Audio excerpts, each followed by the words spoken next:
Fala galerinha do canal, aqui é o professor Rogério Silva do canal História para Todos. Seguimos no nosso projeto de muitas e muitas videoaulas 100% gratuitas aqui no nosso canal. Não esqueçam, deixe seu like, inscreva-se no canal. Qualquer dúvida, qualquer material, tá aí o Instagram do professor. Para quem não me conhece, gente, sou o professor Rogério Silva, licenciado, bacharelado, especialista em várias disciplinas. Aqui no canal, gente, nós temos aqui aproximadamente 15 conteúdos que são ministrados. História de Belém, do Amapá, Tocantins, Maranhão, Amazonas, Olinda, conhecimentos gerais, história militar naval, realidade brasileira, direitos humanos, atualidades na área da saúde, atualidade do mercado financeiro e conhecimentos bancários. Então tem muita coisa aqui para quem quiser estudar, principalmente para concursos. Estamos falando aqui, gente, da origem do estado do Tocantins. Vamos focar no período da colonização. Quem chegou agora, tá, gente? Já tivemos a primeira parte dessa aula, onde nós falamos dos povos indígenas que ocupavam ali aquela região e ocupam ainda, né? Aquela região do estado, do querido estado do Tocantins. Então, gente, vamos continuar aqui na nossa missão. Vamos falar de colonização e influência das bandeiras, o movimento bandeirantista que surgiu ali na região de São Paulo. Temos movimento bandeirantista ali partido de São Vicente também, ok? Então vamos lá, gente, vamos ver as consequências desse movimento bandeirantista, ali a criação da capitania de Goiás, e gradativamente eles vão se dirigindo para o norte, que depois vai se chamar de Tocantins. Então, gente, colonizadores portugueses, durante muito e muito tempo, eles ficavam apenas onde? No litoral. Eles tinham receio de adentrar o sertão brasileiro. Era anaconda, era índio que comia gente, era malária, era covid, era, sei lá, tudo que é tipo de doença que eles tinham medo. E também ali naquele momento, gente, eles estavam um pouco decepcionados porque eles não tinham encontrado ouro. Só vão encontrar quase que 200 anos depois. Então, durante muito tempo, os portugueses foram que nem caranguejos, ficaram pela beira, ficaram ali no litoral. 1510, 1530, nos anos de 1600, no começo ali do século 17, ainda estavam pelo litoral, mas gradativamente vão ocupando o sertão, até mesmo por uma necessidade de proteção das invasões dos estrangeiros, estrangeiros entre aspas, tá, gente? Aos olhos dos indígenas, os portugueses também eram estrangeiros. Então aqui, gente, nós temos ingleses, franceses e holandeses conquistaram a região norte brasileira, estabelecendo algumas o quê? Colônias que servissem de base para posteriormente a exploração do interior do Brasil. Dando destaque aqui, gente, para os franceses. Os franceses que perturbaram muito a vida do Estado português, fundando a França Antártida, ou Antártica, tanto faz, no Rio de Janeiro, e a França Equinocial, né, que fica na região de São Luís do Maranhão, nosso querido São Luís do Maranhão.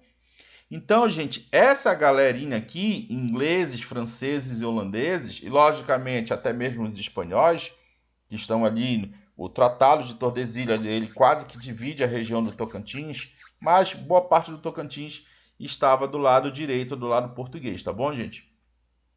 Então ele já andava ali pelaquela região, já estavam procurando formatação de ocupação do território e, logicamente, né, procurando ouro. Isso, inclusive, anos depois, vai ser uma justificativa de um indivíduo dessa região de Tocantins para Dom João, dizendo que o Dom João VI, o Corno, o Dom João VI deveria ajudar a colonizar essa região, emancipar essa região, porque estaria sob ameaça estrangeira. Mas o processo emancipacionista não foi para frente ali no século XIX. Estamos falando do século XIX. Mas isso são cenas dos próximos capítulos. Os franceses, depois de instalados em São Luís, né, como eu falei aqui para vocês, ali na região de São Luís, o nome São Luís é homenagem ao rei francês, iniciaram a exploração dos sertões do Tocantins, do Brasil, né, gente? Naquela época ainda não existia aqui o estado de Tocantins. Coube a eles a descoberta do rio Tocantins pela Foz no século XVII. Né? Então, muitos navegadores, não tão assim, gente, expressivo como aconteceu, por exemplo, na região do Prata, no extremo sul do Brasil.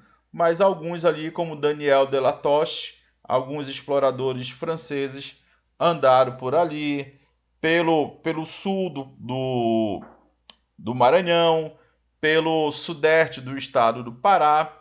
Então eles estavam tentando ocupar essa região, né? Então a parte de cima no mapa, lembrando que no período colonial, gente, brasileiro, o Brasil era dividido somente em duas regiões, norte e sul. Então aqui, quando eu falo norte, se refere também a um pedacinho do atual, um grande pedaço do Nordeste, ok?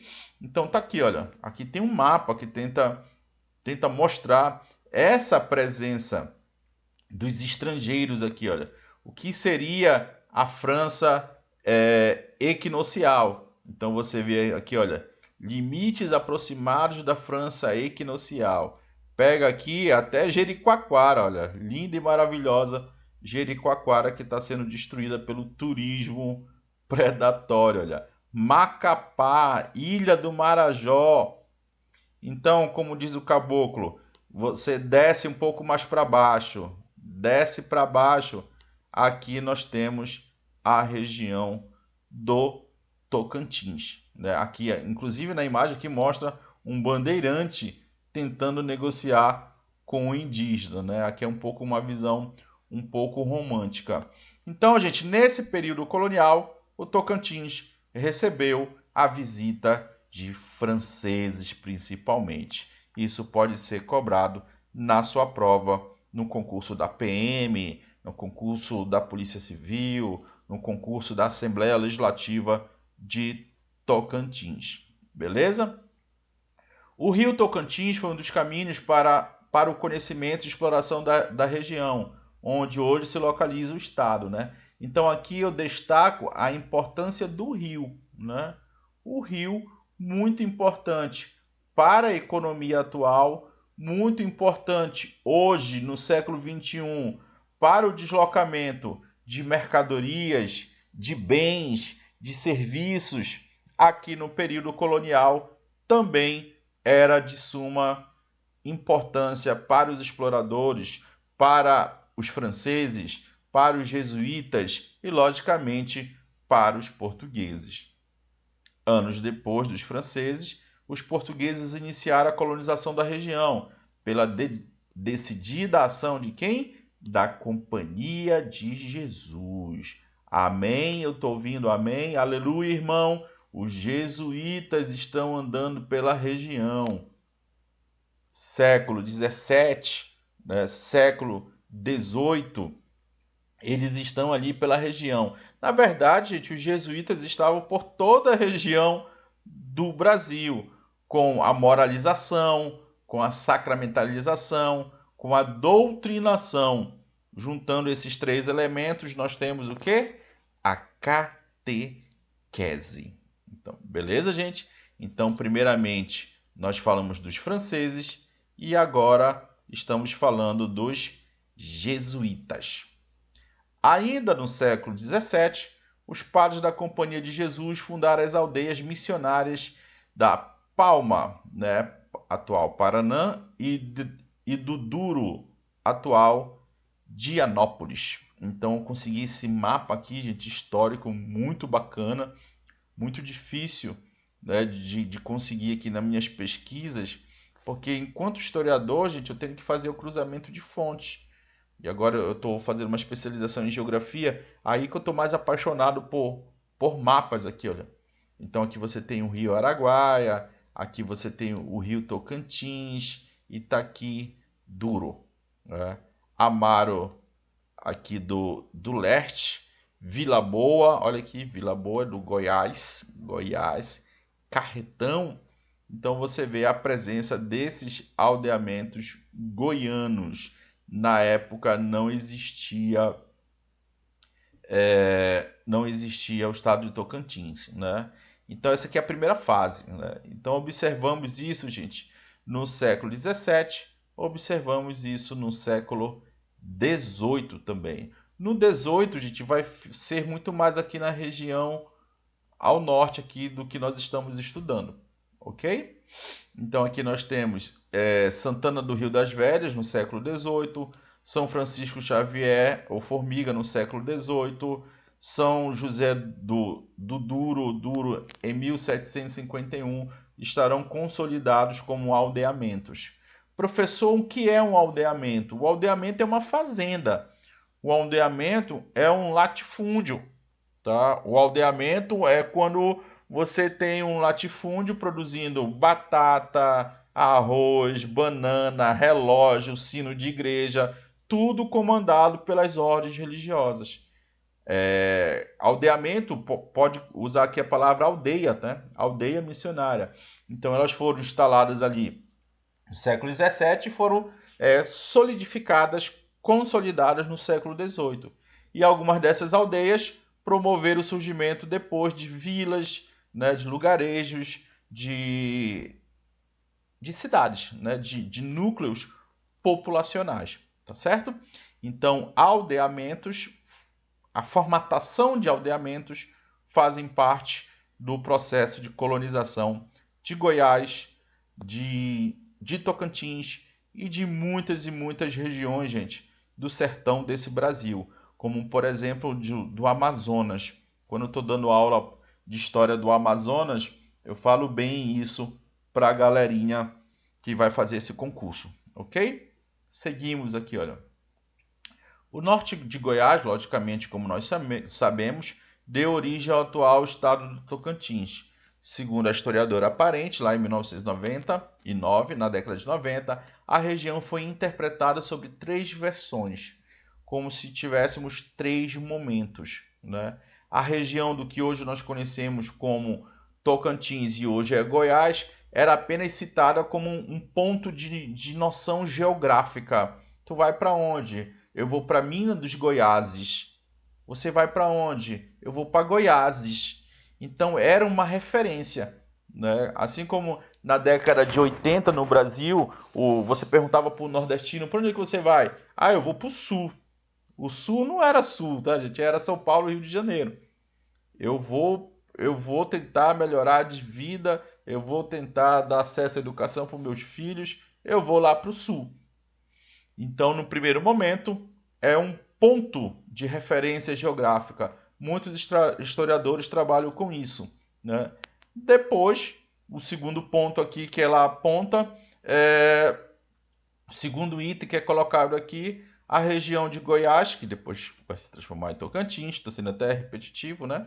Vai receber ali uma análise muito mais focada na questão do ouro, no apogeu do ouro. E no terceiro momento, no terceiro ciclo, podemos falar assim, eu não gosto muito de utilizar a palavra ciclo, né? Mas no terceiro momento, você tem ali a decadência da mineração. Então são essas três abordagens, são essas três interpretações históricas que nós temos ali da região do Tocantins. Então aqui você observa um mapa, né? Olha, máxima expansão da capitania de São Paulo no século XVII e no século XVIII. Quando ele fala, gente, de capitania de São Paulo, ele está falando da influência dos bandeirantes, principalmente, tá? Segundo o ensaio de carta geral das bandeiras paulistas, de Afonso de Taunay, que é um pesquisador aqui também, tá? Então você vê aqui, olha, São Paulo como sendo um centro irradiador do movimento bandeirantista em várias direções. Observa, para a direção sul, inclusive eles vão enfrentar a forte resistência dos indígenas de ou G, tanto faz. Para cá, para o Nordeste, eles vão praticar aquilo que nós conhecemos, eu estou falando do movimento bandeirantista, tá, gente? De sertanismo de contrato. Professor, o que, que os bandeirantes vão fazer no Nordeste? Eles serão milicianos, eles serão matadores de aluguel, cobradores de dívidas atrasadas. Ei, bandeirante, tem um fulano de tal ali e tá pegando a minha mulher. Ah, professor, resolveu até questão de chifre, Toma aqui 200 mil e vai lá, mata o cara para mim. O bandeirante fazia isso. Então, gente, didaticamente, nós dividimos o movimento bandeirantista em prospecção de ouro, escravização indígena e sertanismo de contrato. O que é importante para nós aqui, lógico, é a prospecção de ouro. Então, os bandeirantes eles vão para cá, para a capitania do Goiás, né? E nós temos também a presença deles de forma muito longínqua no Amazonas, no Pará e no Maranhão. Eles eram muito corajosos, mas principalmente muito ambiciosos. Então aqui você vê, olha, os rumos da penetração desses indivíduos, né? Borba Gato, o Anhanguera, nós temos muitos bandeirantes se dirigindo para a região central, para o Amazonas, né? Teve um carinha aqui, cara, que ele saiu de São Paulo e veio parar aqui no Pará, aqui próximo de uma cidade chamada de Cametá. Muito longe, gente. Logicamente que essas viagens demoravam meses e no meio do caminho eles cometiam tudo que é todas as atrocidades que você possa imaginar. Engravidava umas 3 indígenas, não pagava pensão, era um absurdo, ok? Essa região foi palco de uma fase épica vivida pelos exploradores, que em 15 anos abriram caminhos e estradas, vasculharam rios e montanhas. Então aqui está sendo narrada a chegada dos bandeirantes. O período aurífero foi brilhante, mas breve. A alegria de pobre dura pouco. Houve até guerras por conta da disputa dessa região de mineração, né? A região de Minas Gerais, na sua totalidade, tá? A Guerra dos Emboabas. Mas esse não é o nosso foco aqui, tá bom, gente? Então, depois tu dá uma lidazinha aí na Guerra dos Emboabas, mas eu acredito que não vem na sua prova. E a decadência quase sem transição sujeitou a região a um estado de quê? De abandono. Logo depois da ascensão veio a queda, né? Foi menos de 100 anos. Para a história, gente, 100 anos é pouquinho, tá? É quase que insignificante. Foi na economia de subsistência que a população encontrou um mecanismo de resistência para se integrar economicamente ao mercado nacional, às outras províncias. Já que não tinha ouro, eles tiveram que se virar.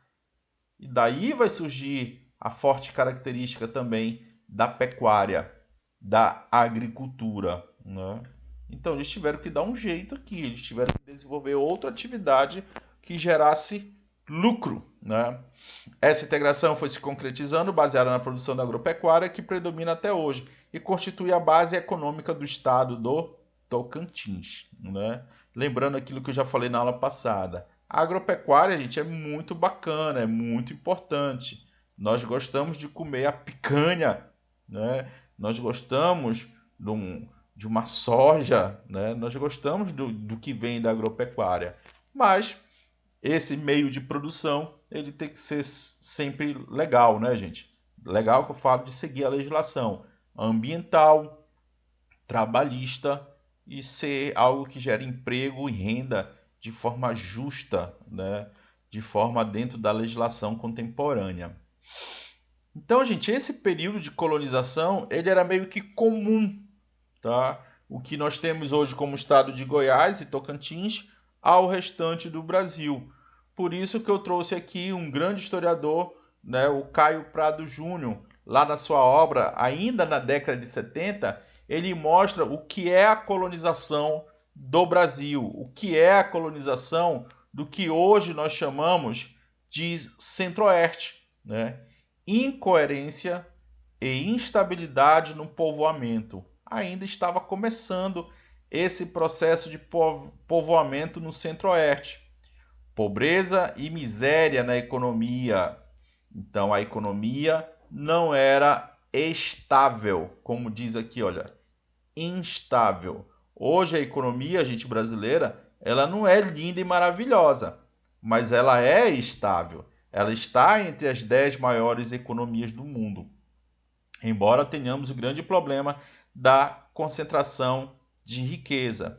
Então, de forma geral, e no Centro-Oeste, gente, era muito difícil de administrar a colônia chamada Brasil. Era muito perigoso trabalhar com ouro. Era um traindo o outro, era contrabando, era propina, era morte, era funcionário público se corrompendo.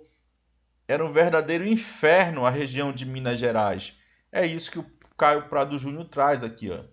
Dissolução nos costumes, inércia e corrupção dos dirigentes leigos e eclesiásticos, né? Então era corrupção, era guerra, era instabilidade, era incoerência, era permitido a escravidão africana e era proibida a escravidão indígena. Só que em alguns momentos a escravidão indígena era permitida. Era uma grande contradição à legislação colonial brasileira. E isso recaía também sobre a região de Minas Gerais. Falamos de forma introdutória aqui, tá, gente? Sobre esse projeto que está acontecendo aqui de colonização, século XVII, século XVIII. Agora vamos entrar propriamente no século XVIII. Então estamos seguindo aqui mais ou menos uma ordem cronológica, beleza? Então, gente, a região do Goiás, a região de Minas, né? Minas Gerais, o que conhecemos hoje, depois Goiás e Mato Grosso, tudo vai acontecer ali no finalzinho do século XVII, mas vai ganhar força no século XVIII, né? O auge e a decadência da economia da mineração aconteceram no século XVIII. Então, olha o que diz aqui. As descobertas de minas de ouro em Minas Gerais, no ano de 1690, tem historiador gente que fala 1695, mas aquilo que eu já falei para vocês, não se apegue exatamente aos anos, que tu tem que saber que é final do 17, e em Cuiabá, em 1718, despertaram a crença de que em Goiás, situado entre Minas Gerais e Mato Grosso, também deveria existir ouro. Foi essa a argumentação da bandeira de Bartolomeu Bueno da Silva, o Anhanguera, que era filho do primeiro Anhanguera. Então ele era o Anhanguera Júnior. Esse nome quase não sai, né? Para conseguir a licença do rei de Portugal a fim de exploração à região. Então Bartolomeu Bueno falou: ei, rei, eu já andei ali com meu papito quando eu era criancinha e comia bustela. Bustela, caramba, da palavra, né? Quando eu era o capirotozinho. E eu vi o papai pegando um ouro aqui, outro acolá. Então eu tenho certeza que nós temos ali uma grandes reservas. Deixa eu ir para lá. Se eu descobrir ouro, deixa eu administrar aquela região. O rei, tá, vai lá, vai-te embora. O rei, não querendo realizar a exploração diretamente, cedia a quem? Aos seus súditos, aos seus colonos, aos bandeirantes esse direito, exigindo em troca o quê? O quinto, né? 20% do ouro descoberto. Então era muito comum, gente, esse quinto ser burlado. Eu descobri 100 gramas, 20 vai para o governo. Ah, então eu vou falar para o governo que eu descobri só 50. Por isso que o governo depois, gradativamente, né, vai criar todo um sistema de impostos. O quinto, a finta, o sistema de captação.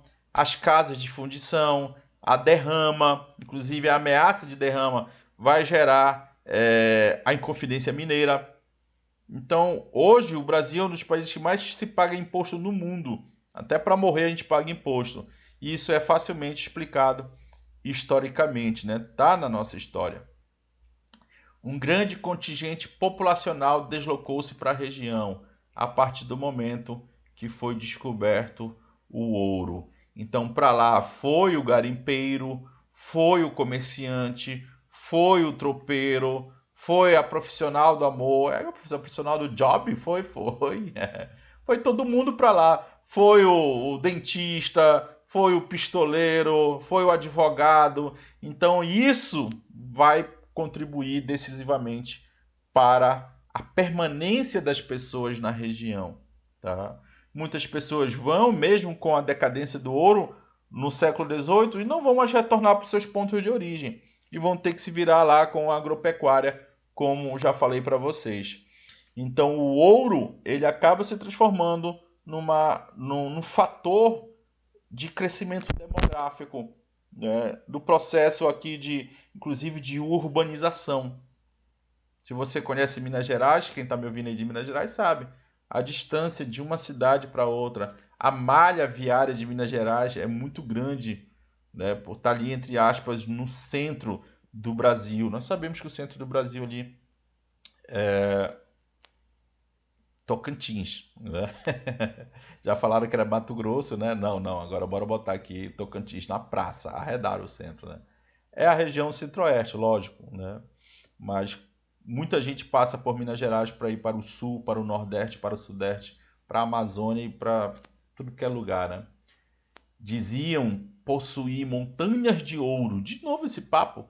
Lagos encantados e os martírios de nosso Senhor Jesus Cristo gravaram nas pedras da montanha. A galera que desde essa época está acreditando em cloroquina, está acreditando em o Eldorado, né?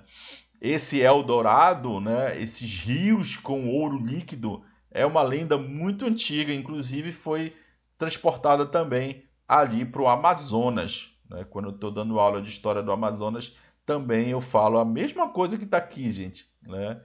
Que no período da colonização a galerinha falava. Né? Essa questão de muito, muito ouro. Procuraram o Eldorado, já foi até tema de desenho da Disney e até hoje nunca encontraram esse Eldorado.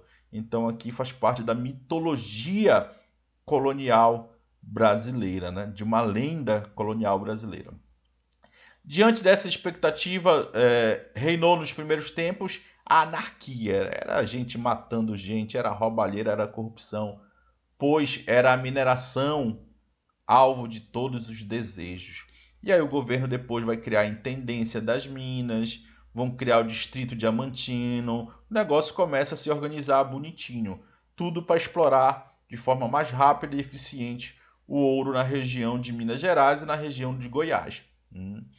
Inicialmente as minas de Goiás eram jurisdicionadas à capitania de São Paulo. Depois vai acontecer a emancipação, tá, gente?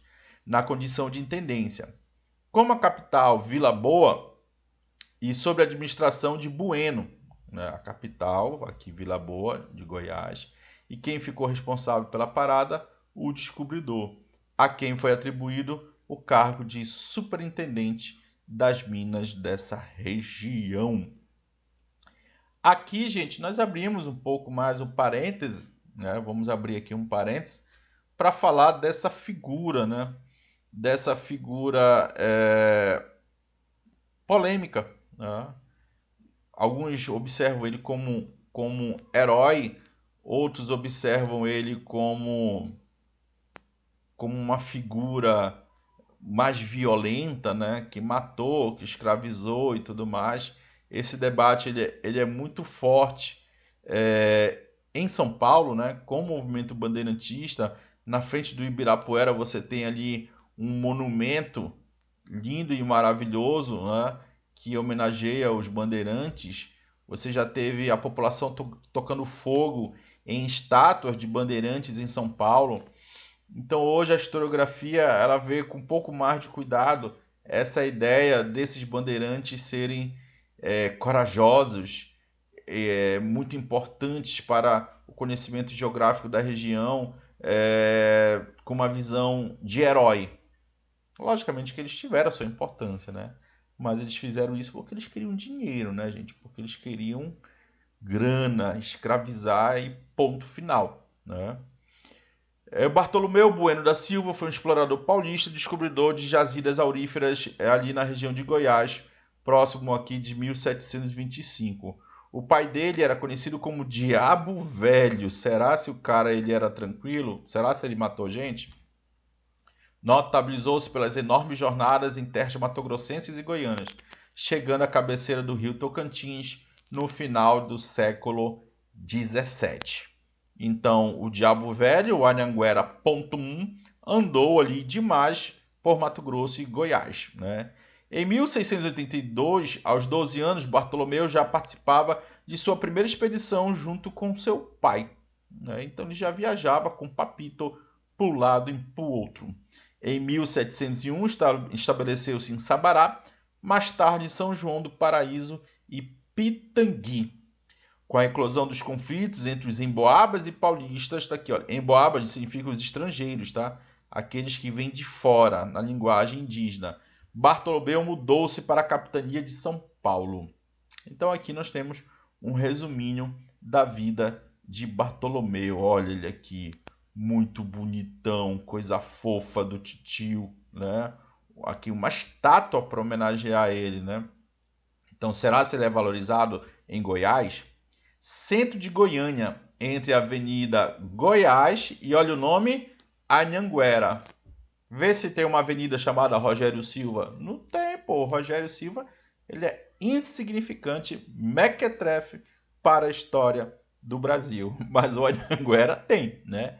Ali está o monumento ao Bandeirante. A estátua foi tombada como patrimônio histórico pela Prefeitura de Goiânia em 1991. E aqui nós temos uma imagem atual, né? Ao redor do monumento, muita coisa mudou em Goiânia, mas ele continua lá. Eu não sei como nenhum carro nunca bateu aqui e derrubou o Anhanguera, mas ele está lá, lindo e maravilhoso, mesmo com o crescimento urbano atual. Então aqui começa a falar, gente, mesmo do descobrimento do ouro. Tá? Descobrimento entre aspas. Aquilo que eu falei. Nós nunca podemos ter, né, uma visão eurocêntrica da história. Mas aqui, para eles, descobrimento. Em 1722, a expedição partiu de São Paulo, sendo composta por mais de 100 homens, dentre os quais 20 indígenas, 3 padres e uma galera. Né? No Rio Vermelho foi descoberto esse ouro ali por volta de 1725.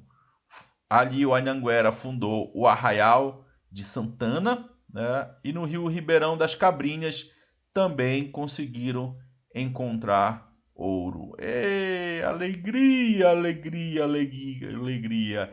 Anhanguera, né, ele vai comprovar a sua teoria e vai virar o verdadeiro xerife dessa área. Em maio de 1726, voltou a estabelecer-se na área das Minas e ganhou o posto de Capitão-Mor. Mor, gente, significa a mais alta autoridade das minas descobertas.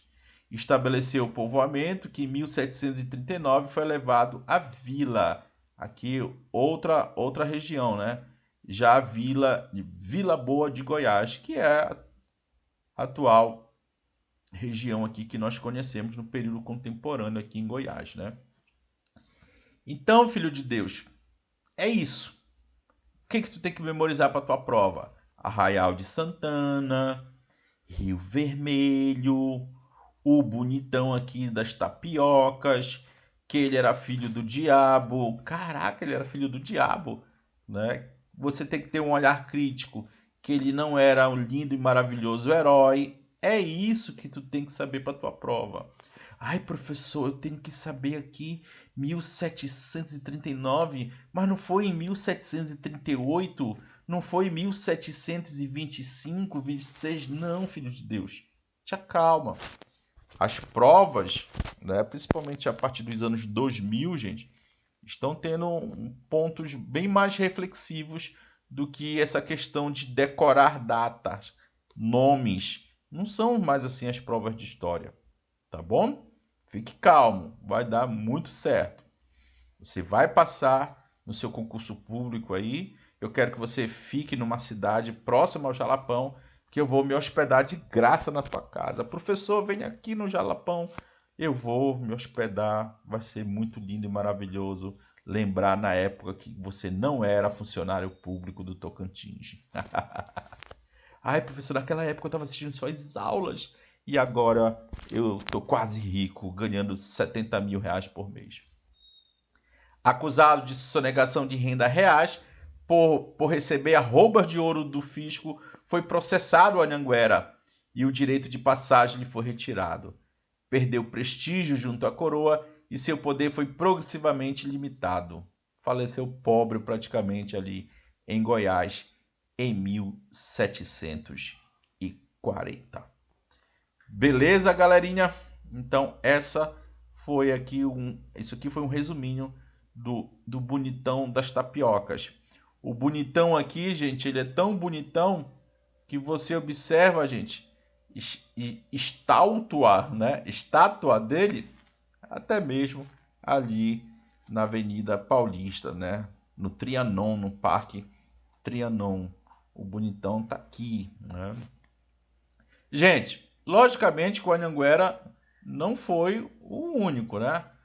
Logicamente que o Arraial de Santana não foi o único. Então, tá aqui, eu trouxe uma imagem, né, de várias regiões de ocupação no período colonial, né? Você tem aqui, olha, Natividade, você tem aqui Morro do Chapéu, Monte Alegre, São Félix, né? Você tem aqui o que eu já falei, Duro.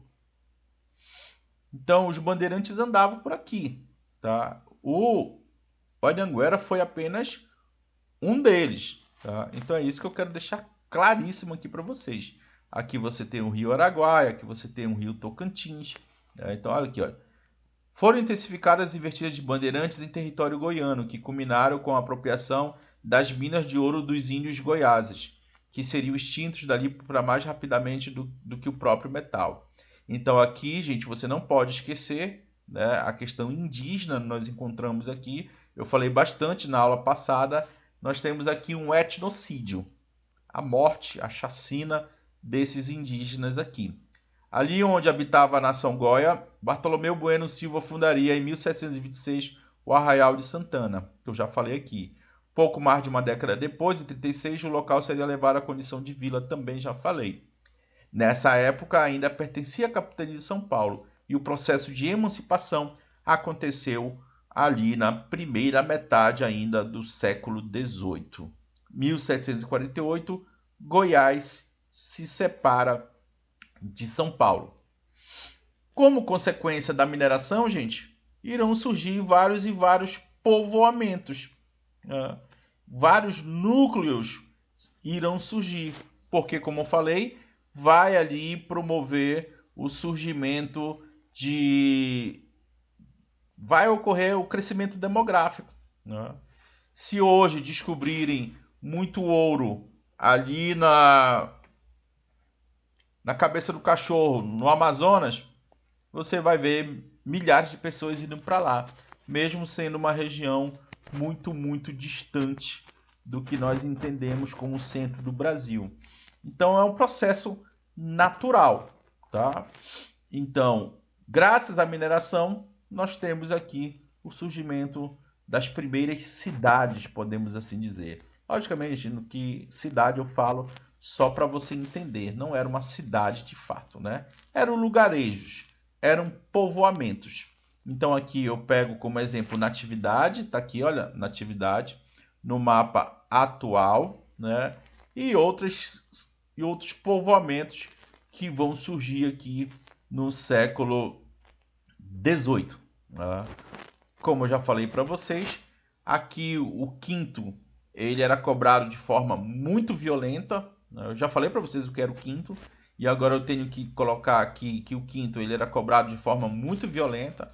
Muitas das vezes ultrapassava os 20%, o que logicamente desagradava, né, os mineradores dessa região do Goiás. Na época, né, ainda não se falava em separação, mas a sementinha foi plantada, né? Muitos mineradores falaram, olha, como seria se não fizéssemos parte de Goiás? Nós aqui do norte de Goiás, né? Poderíamos fundar uma nova capitania, a capitania do Araguaia, a capitania de Palma, a capitania de Natividade, ou quem sabe um dia uma capitania de Tocantins. Então essa sementezinha começou a ser plantada aqui. Na próxima aula, gente, nós vamos debater isso aqui de forma mais clara. Então aqui, gente, nós temos aquele terceiro momento que a historiadora aparente fala, gente, que é da decadência, né? Então, com a decadência do ouro, a galera vai se dirigir ainda mais para o norte de Goiás. E é justamente onde nós temos o Tocantins, já fronteira com Pará e Maranhão, na região do Bico do Papagaio, entre outras regiões. E aí eles vão ter que desenvolver outra atividade que gere grana. E aí surge a exploração da agropecuária, do cristal de rocha e da própria navegação. Professor, o que é isso? Essa sua aula é tecnológica, né? Meu Deus, professor, o computador aqui virou um espelho. Eu tô me vendo, professor. Olha aqui, esse aqui tá desconfiado da mulher. Bom. E, rapaz, tu não é corno, não, eu tô brincando, pô, relaxa. O meu aluno, ele fica assustado quando ele olha pra esse cara aqui e ele diz: olha, parecido comigo, eu sou branquinho, né? Brincadeira, gente. Relaxa. Aqui o cristal de rocha. Isso tudo é para você memorizar, né? Com, entre aspas, o fim da economia da mineração, eles vão ter que desenvolver algo para se manter ali na região, né? Então aqui nós estamos já na segunda metade do século XVIII. Ok, galerinha? Deixe seu like, inscreva-se no canal, comente. Professor, eu estou assistindo essa aula aqui do Piauí. Professor, eu estou assistindo essa aula aqui de Pernambuco. Digam aqui para mim no comentário de onde vocês estão assistindo. É importante, eu fico feliz de propagar esse conhecimento por todo o Brasil. Esses dias eu estava vendo aqui no YouTube, tem aluno até de Moçambique, de Angola, assistindo os vídeos. Não sei por que eles estão assistindo, mas estão assistindo, né? A língua portuguesa ajuda. Então tá aqui, gente, o surgimento dessas novas cidades. Araguatins, Araguacema, aqui por conta do Araguaia, Tocantinópolis. Pode observar, gente, que são mais ao norte do que eles entendiam na época como Goiás. Tocantinia e Peixe. Ok? Então, gente, se tu não aprender assim, só Jesus. Tu entendeu? Ou tu quer que eu desenhe? Então, eu estou desenhando aqui para ti esses novos núcleos de povoamento, principalmente com a decadência do ouro. Estamos estudando, não te esquece, o período colonial de Tocantins. Aqui eu utilizei um mapa contemporâneo, né, gente? Um mapa atual, só para fazer essa relação entre passado e presente, presente e passado. Então, por que nós estudamos história? A gente estuda história pelo passado, o passado para ler o passado? Não. Nós estudamos história para que possamos compreender o presente. Então, por que Tocantins é muito forte na agropecuária? Por que o rio Tocantins ele é tão navegável? A história facilmente explica isso tudo. Beleza, meus anjinhos? Como é que isso vem em prova? Tá aqui, ó. Questão da Assembleia Legislativa do Tocantins 2024. Sobre a formação histórica do território que hoje corresponde ao estado do Tocantins, assinale a afirmativa que descreve corretamente o processo de desbravamento e ocupação da região no período colonial. Letra A. Fácil essa questão, tá, gente? Muito fácil. Tu tem que ler com calma. No final do século XVI, os primeiros a encontrar a foz do rio do Tocantins, junto ao Amazonas, foram os espanhóis, então instalados no Maranhão, para expulsar os colonos franceses que haviam fundado a França equinocial. Letra B. Na primeira metade do século XVIII, a bandeira de Bartolomeu Bueno da Silva Filho, bandeira, gente, é bandeirantismo, tá? A expedição descobriu ouro na cabeceira do Rio Vermelho e fundou o Arraial de Santana às margens do rio. C.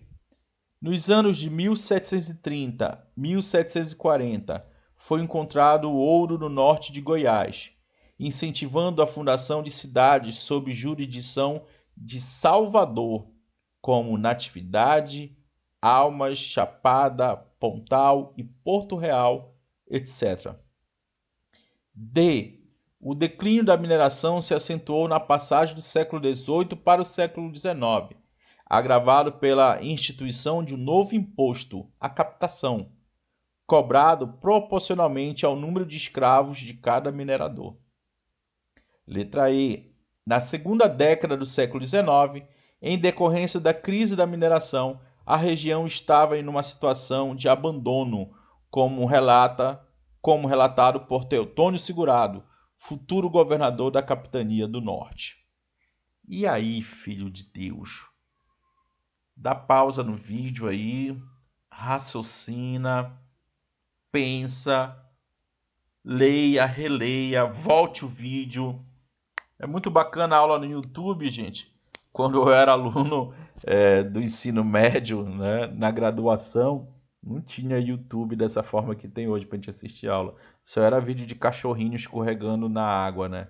Vídeos engraçados. Hoje você tem essa ferramenta muito bacana. Então volte o vídeo e reflita sobre essa questão. Pronto. Refletiu? Vamos lá. A letra A. Certo ou errado? Errada. O que está errado, filho de Deus? Aqui, olha, é século XVII, tá? E não foram os espanhóis, foram os franceses. Quem expulsou os franceses do Maranhão? Foram os portugueses. Então tá errado. A alternativa correta aqui, gente, é a letra B, né? Tá explicando direitinho que foi ali no século XVIII, que foi o Anhanguera Filho, que foi ali na região do Rio Vermelho. Tá explicando tudo o que foi explicado aqui na nossa aula. Tá certinho, gente, de acordo com a nossa aula. Beleza? C. Nos anos de 1740 foi encontrado ouro no norte de Goiás, incentivando a fundação de cidades sob jurisdição de Salvador. Sangue de Jesus, não tem nada a ver Salvador com a nossa história. Tá bom, gente? Até mesmo porque logo depois a capital ela foi transferida para o Rio de Janeiro. Ok? Então, estava sob jurisdição do Rio de Janeiro depois e anteriormente a capitania de São Paulo. O declínio da mineração se assentou na passagem do século XVIII para o XIX? Não, foi no século XVIII. E aconteceu por conta da exploração violenta do Estado português. E aconteceu porque acabaram com aquele ouro superficial. Para eles, para a tecnologia que eles tinham na época, era um ouro superficial. Então tá tudo errado aqui. Imposto de captação também está errado. Na segunda década do século XIX, vixe Maria, eu não tem nada a ver aqui com o período colonial, tá? Esse relato de Teotônio Segurado. Teotônio Segurado já diz que ali tem muito dinheiro e que por isso ele vai lutar pela emancipação e a criação da região do Tocantins. Então ele não fala que a região estava em completo abandono. Fala que precisa de um cuidado maior, tá? Então isso aqui já é muito mais para o período imperial, caminhando para o período republicano, do que o período colonial de fato, tá? Segunda década do século XIX, ele já está falando de 1820. Já é o contexto da independência do Brasil. Então, 1820, nós não podemos aqui associar diretamente a todo esse processo de colonização e descoberta do ouro. Ainda é período colonial, 1820? É, mas já é um período de transição. Beleza? Quem gosta do nosso material, da nossa videoaula, quem quiser e puder, adquirir a apostila aí, gente, completa desse conteúdo, né? Você adquire a apostila e vai seguindo a aula. Eu já mostrei na aula anterior. Tudo organizadinho, conteúdo, questões e gabaritos, é só entrar em contato. Tá aí o número do professor Rogério, Instagram, Facebook, Orkut e por aí vai. Na próxima aula, nós iremos tratar sobre os movimentos emancipacionistas. Valeu, galerinha! Deixe seu like, inscreva-se no canal